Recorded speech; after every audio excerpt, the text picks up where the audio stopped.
Welcome. This is James Pateras, Power Solar Advisor, Mentor, Entrepreneur, Solar Power Student and Teacher.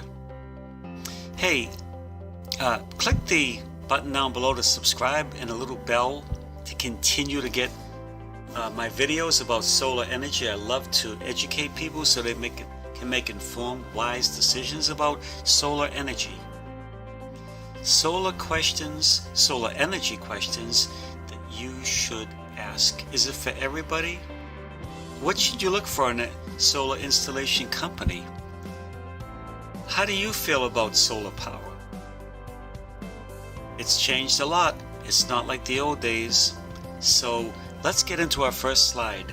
Is solar power right? So is solar power or energy right for you? Well, it depends. It may be or it may not be. A good, solid power solar installation company will better determine for you whether you have too much shade, maybe the slant of your house, if it's on a hill, the slant and pitch of your roof will all be instrumental in determining whether it's for you or not. It may not be. And they can determine that depending on how much light you have, if there's too much shade. Another thing to consider too is take out your electric bill. Look at it for 12 months and look at the cost. You particularly want to be interested in the kilowatt charges per hour. That is really critical in looking at your bill. And that'll help you to determine if solar power has the savings to help you. So there's many factors that involve how much power do you and your family use. These all will play a critical part in whether to determine whether you qualify for it or not. Also too, as we're going to discuss in a couple more slides, what sort of credits do you get from the government? And what are the laws in your state? See, every state is different, so you want to be familiar with the particular state you're in, the laws that it has. So now let's continue on with what questions should you ask the installation company? Let's go on to the next slide. Now, what questions should you ask the installation company? First of all, just like any company, you want to do your detective work, your background checks. Ask them to show you license and insurance information. Then, don't just trust them on it. Go and check it yourself with the local authorities. Make sure that they are who they say they are. Ask them how long they've been doing this. How many have they done? But quality is really more important. So you want to get testimonials. Ask them that if they subcontract, are the subcontractors licensed? You want proof of that as well. And then two, you want to find out those testimonials, are they just one or two, or can you get several? And how satisfied were they? What are the warranties on the inverter that converts the power, the sun into power? What is the warranty on that? What is the warranty on the roof? What sort of fasteners and attachments are they going to use to attach those panels to your house? Also, you should ask about solar batteries. In the event of an outage like the recent hurricanes we've had, do they offer solar batteries, and are they for you? That is where you store, this is like a battery, you store power in the event of an outage. And that can help. Very often, those poor people in Puerto Rico, some of them that had solar power weren't as badly hit. So that's something to consider as well. So you want to do your background check. You want to really dig on this company and find out how reputable they are. You want to ask them too that if any work has to be done, if they have to be replaced, what are the policies on it?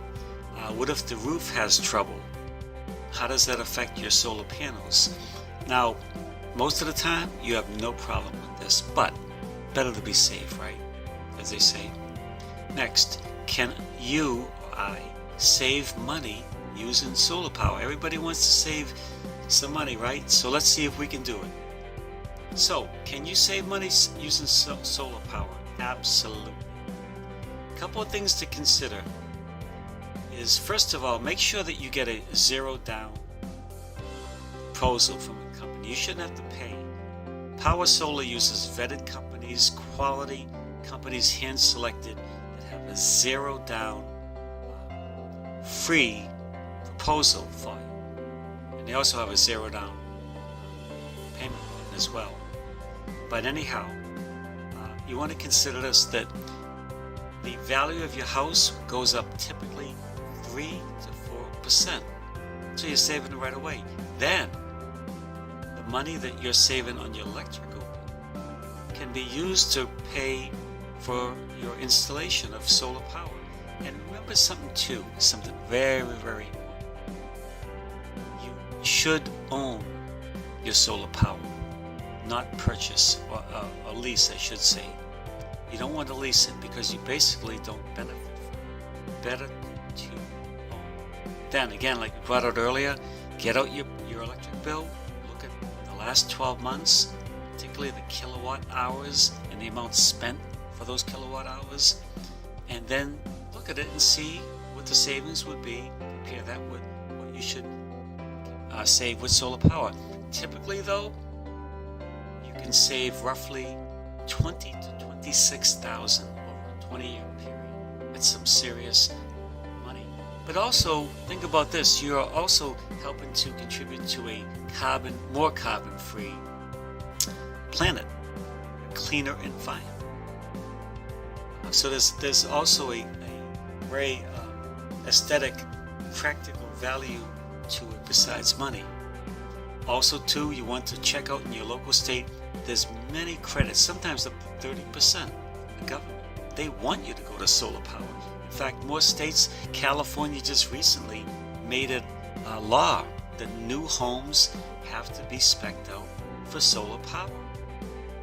So find out what those credits are. So you're saving right away, your home value goes up on resale, your electric bills go down, and you get credits very often in many states for doing it. So it's a win-win. So you see, you're investing, but you get back more than what you invested in. Let's now consider what terms like kilowatt and net metering. You also want to be familiar with terminology in solar. We hear kilowatt all the time. What does it mean? A kilowatt or a kilowatt hour? Well, kilo means 1,000. Okay, so think of kilo, 1,000 watts. Okay, so I'll give you an example. If you have a light bulb that, say, is listed as at 100 watts, and you run that for 10 hours straight, that's 1,000 kilowatt hours. Okay, so that helps you to determine, that's a critical key part of your electric bill. We all overlook it. I know I used to never even pay attention to it. Now I do. Because that is showing you how much you're actually paying, especially per hour. And keep in mind something too, that electric rates, you look at them over the last 10, 20, 30 years, have your rates gone down? I don't think so. They're constantly going up and will continue to go up. And plus, when there's storms, a side point, you're going to be out of power. You don't own anything with it. So it really, at least with solar power, you own your own little grid, so to speak. But that's just something to consider when you're looking at your bill. Now, what about net metering? Well, what that means is this, that it's like money in the bank, so to speak. You can determine and find out any extra excess that you don't use from solar. You can store it and then use it, say, monthly. The solar that you built up during the day, you can use at night. And then 2, annually, if you have excess, you can draw on that as well. Think of it as like a little piggy bank for solar. So get familiar with these terms. You can easily Google and look them up. Let's now go to our last one, websites to help you decide. Hey, thanks for staying on with me. I appreciate it. Last slide. Websites to help you decide. I put 2 of them in there. I urge you also do your own research. Again, Google solar power energy or solar power energy FAQs or terminology, whatever it might be, kilowatt hour, to help educate yourself to make a wise decision regarding solar power. Hey, I want to add too that in my description you're going to see there'll be a website for Power Solar.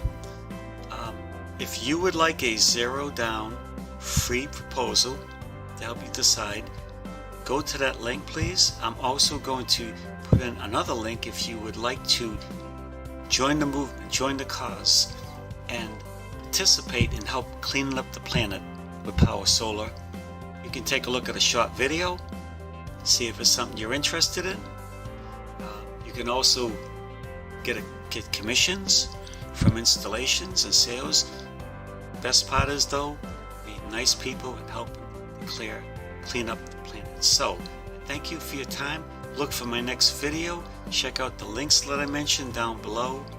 And I look forward to talking to you again about solar power. This is James Gutierrez, and thank you for your time. Hey, here's a great one.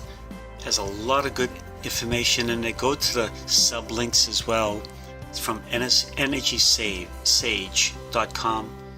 A lot of helpful information in there. I hope this helps you, and I will talk to you later.